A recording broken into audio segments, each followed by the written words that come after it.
जो सरकार ने पारित किया है, हम सब देवघर के व्यवसायी उसके विरोध में एकत्रित हुए हैं। एक सांकेतिक धरना प्रदर्शन कर रहे हैं। 2015 में कृषि बाजार समिति वापस ले ली गई थी। इस सरकार ने फिर से लेकर के यहाँ के व्यापारियों का दोहन करने की कोशिश की है।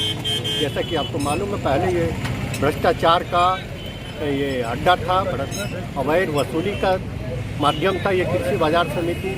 आज भी स्थिति कोई परिवर्तन नहीं है, कोई सुविधा नहीं है। लेकिन माननीय कृषि मंत्री कह रहे हैं कि हम सुविधा के रूप में, सुविधा शुल्क के रूप में इसको ले रहे हैं। लेकिन ये 2% टैक्स जो है कहीं भी नहीं है पड़ोसी राज्यों में, और ये पड़ोसी राज्यों में नहीं है। उसका दुष्प्रभाव यहाँ के व्यापारियों पर पड़ेगा। यहाँ के व्यापार, यहाँ के खाद्यान्न व्यवसाय, यहाँ के राइस मिल, इन पर बहुत बुरा असर होने वाला है। हो सकता है इन्हें विस्थापित करने की नौबत आए। जब 2015 में ये था, तो यहाँ का जब व्यापार और आंकड़ा देखेंगे आप, तो 2015 के बाद बहुत तेज़ी से कृषि व्यापार और कृषि उपज व्यापार बढ़ा था। उस समय को व्यापारियों और किसानों के हित में 15 वर्ष पूर्व रघुवर दास की सरकार ने निरस्त कर दिया था।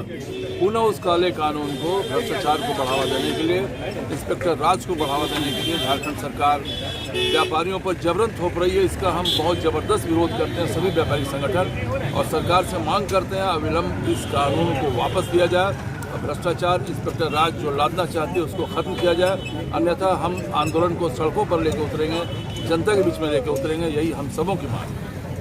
काला कानून है और इसे हर हालत में सरकार को वापस लेना चाहिए। यह न तो व्यापारियों के हित में है, न किसानों के हित में है, न आम जनता के हित में है। यह भ्रष्टाचार को बढ़ावा देने वाला और महंगाई को बढ़ावा देने वाला है।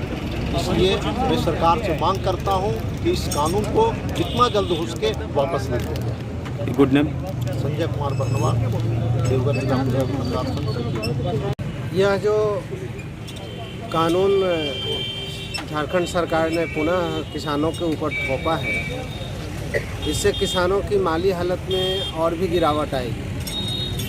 अंततः यह टैक्स जो है किसानों के मत्थे ही चढ़ेगा और सभी प्रकार से किसानों को ही लॉस होगा, हानि होगा, क्योंकि आसपास के राज्यों में ये टैक्स नहीं है। सभी राज्यों ने इस टैक्स को ख़त्म कर दिया है।